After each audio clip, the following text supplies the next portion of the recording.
शिक्षक म्हणजे ज्ञानाची अखंडपणे प्रज्वलित केलेली ज्योत असं आपण मानतो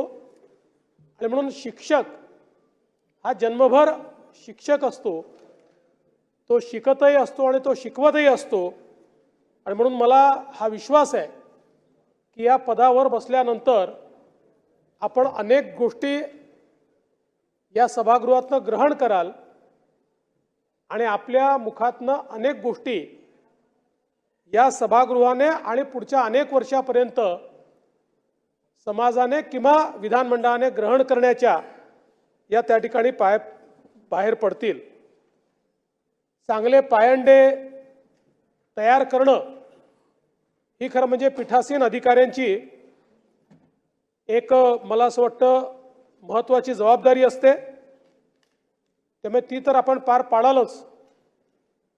पण विशेषतः आम्ही सगळे बेशिस्त झाल्या